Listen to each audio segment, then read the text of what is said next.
Welcome to a bonus episode of PRAJNA Sparks. Today, Yeshe and I discuss debates about vaccines. We draw on Dharma and psychology to explore these conflicts in terms of curiosity, emptiness, perspective-taking, and compassion. Welcome to PRAJNA Sparks. This is a bonus episode on how Dharma can help in the struggle around vaccines. Yeshe and I are going to have a conversation about some of what we've been hearing from people about these struggles and see how we can apply emptiness and other aspects of Dharma to provide some guidance.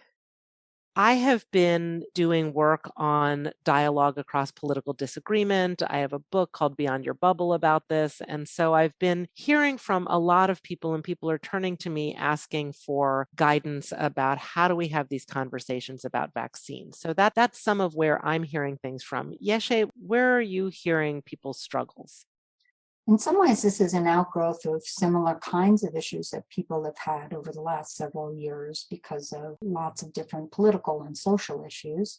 But basically where I hear it is I work in private sessions one-on-one with a lot of practitioners. And a lot of the times it's about how do I bring a sense of compassion and wisdom and interconnection to people whose conduct just makes me bananas, frankly, who I just don't understand, and I'm not even sure I want to understand. So I hear it a lot in the context of, I don't understand why all these folks are not getting vaccinated, or I don't understand why everybody is giving me such a hard time because I haven't chosen to get vaccinated yet. So there's a lot of trying to understand how to interface in a dharmic way with people that are making choices that are hard for us to comprehend because they're so opposed to how we go about life. When you were talking about paradox in episode 18, you talked about perspectives. Somebody might have a perspective, but someone else is going to have a different perspective. And we can get really fixed in our own perspective on things. And perspective taking is really one of the things that I have been focusing on in terms of trying to help people to understand a different perspective on vaccines and other kinds of political disagreement. So I'm wondering if you can talk about how emptiness can help us to do that and maybe get ourselves out of seeing things only in one way. That's a great question. And I think there's two sides to it because as we talked about, there's two sides to how emptiness plays out. There's the side of emptiness that feels almost metaphysical or philosophical, this sense of things not being fixed and static and objective in one way. Emptiness and the teachings on emptiness can help us to, again, lighten our grip on our view as the one objectively true, accurate, appropriate way to handle things and release that grip a little bit. And then the flip side of emptiness, what happens in our everyday life, our interdependence, our interconnection, and immediately compassion, that sense of caring about the other person can also bring a lightness and more texture, more interest in either conversations with people we don't understand or in trying to imagine why somebody else behaves in a different way.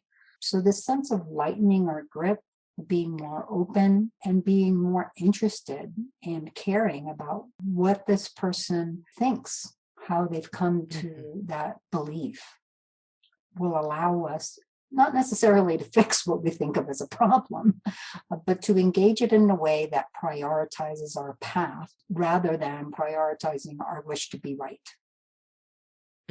Yeah, that wish to be right is really forefronted, I would say, in a lot of this. And some of that is not necessarily being right about vaccines. And that's one of the things that I've been realizing, that there's a lot of people feeling like, well, we don't agree on the facts about vaccines. I don't even think it's necessarily that that's the crux of the matter. Some of it is about what meaning do we make of things? So if to me, I got a vaccine because I feel like that's the thing that's going to keep people around me safe. And so it's something I'm doing because I care for other people. Then if you're not getting a vaccine, that must mean the opposite of that. That must mean that you don't care about other people and you're selfish. Same thing on the other side. If I feel like I am not for vaccine mandates because I really value people's autonomy of being able to make their own decisions about their bodies and their health. If you are for vaccine mandates, you must want to take away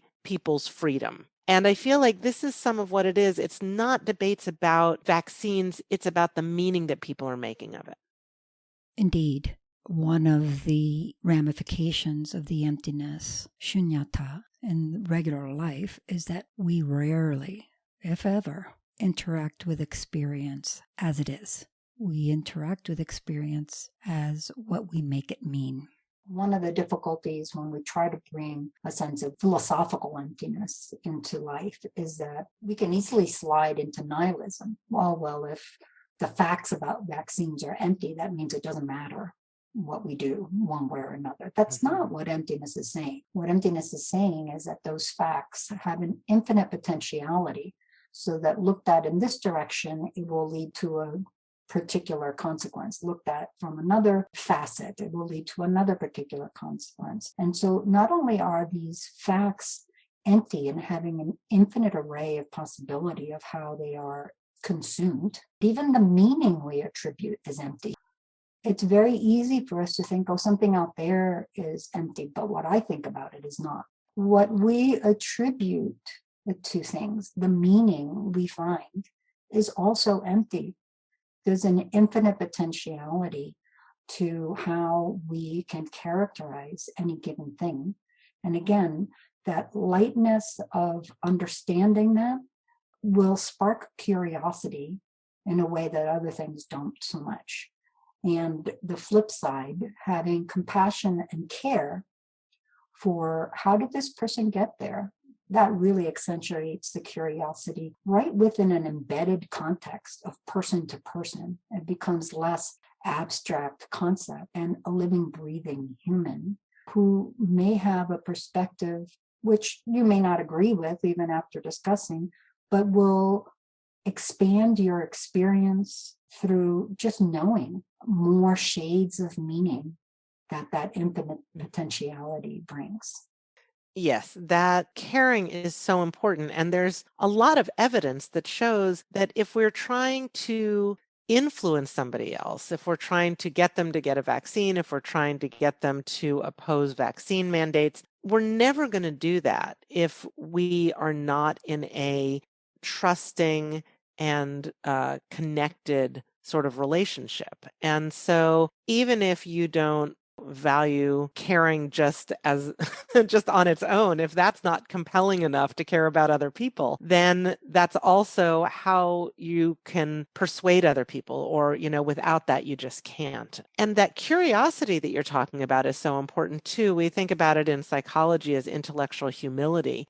We can have a very strong position on something, but at the same time be curious about and respectful of where somebody else is coming from. And that is also going to be really beneficial both for the relationship and for any other kinds of goals that you have for the outcome of that conversation. I mean, I think Buddhism has so many great tools for developing that also. Practicing for the last couple decades has in some ways helped to prepare me to be open to and caring about people who come from a very different perspective.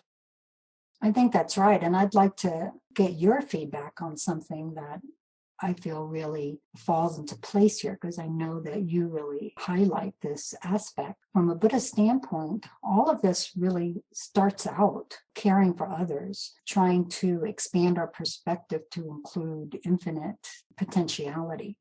All of that starts with introspection until we really have a sense of accurate, honest self-knowledge, even if it might be something not necessarily pleasant. It's very hard to loosen that grip. We need to look at our motivations. So I'd like to hear from you about what you're finding in the different motivations that people have when they're engaging in these different conversations, or even just understanding or trying to understand how other people perceive things.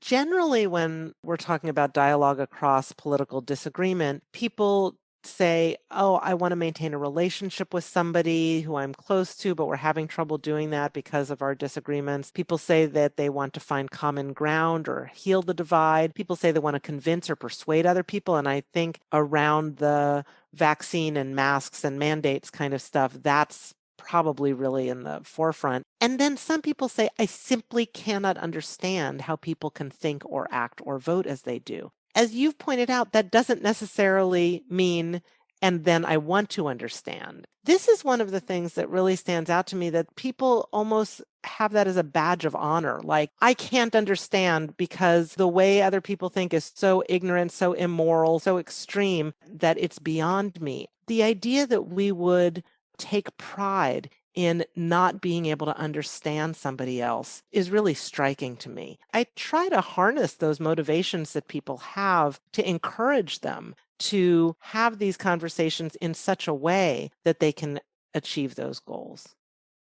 In many ways, the mindsets we have is another way that emptiness plays into this. Emptiness as interdependence is so much about our personality. So one of the main teachings of the Buddha on emptiness is the sense of non-self of the individual. We take ourselves to be this very static, objective, lasting, monolithic kind of thing.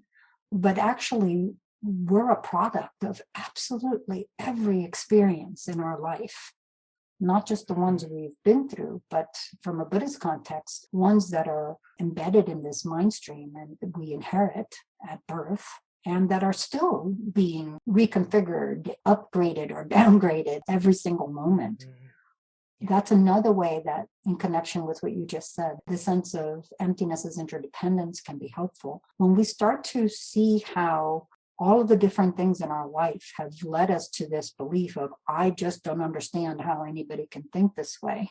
Maybe that gives us a glimpse on how different conditions can lead to a position that says exactly the same thing. I don't understand how anybody else can think this way, even though their particular belief or thought process is diametrically opposed to our own. Absolutely. And I've been so curious lately about why people are so resistant to trying to understand a different way of thinking and why it feels so threatening to their own way of thinking. It does seem like people are feeling threatened by even being exposed to other people's views or taking them as a possibility. In your teaching on paradox and emptiness, you said, why don't people just see things this way? What's our motivation for maintaining this veil of not being able to see it? And you said, well, it's simpler. It's easier to just kind of put things in a box and not see everything as being all of the things. It's easier to see one meaning in something than it is to blow that up and say, oh my gosh, it could mean so many different things. When I do start taking people through the teachings on emptiness, in particular with respect to our own non-self entity, there's a question I ask to start getting people to connect with a much grander scheme of who they are. And I think it really plays into this. And that question is this: who are you without your opinions? If your beliefs and your opinions were washed away, or suddenly you couldn't remember them, or they became different, are you still you?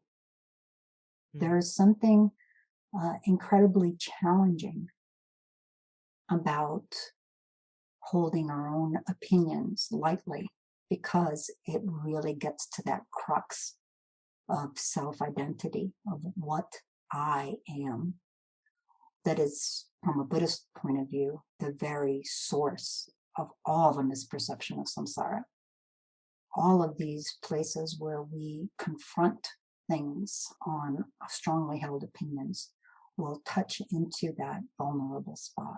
Wow, that is really profound. I can draw on psychology and I can draw on research and I can draw on my observation that people are feeling threatened. But thinking about how that has this much larger, just existential meaning for people, I think is so valuable. So thank you for sharing that. Thanks to you for sharing your expertise. And I highly recommend Tanya's book, Beyond Your Bubble, which we'll include in the notes. This has been Yeshe and Tania having a conversation about how Dharma can help us think about these vaccine conflicts and debate. We hope that you will join us for our other episodes. Thank you for listening. May all beings benefit.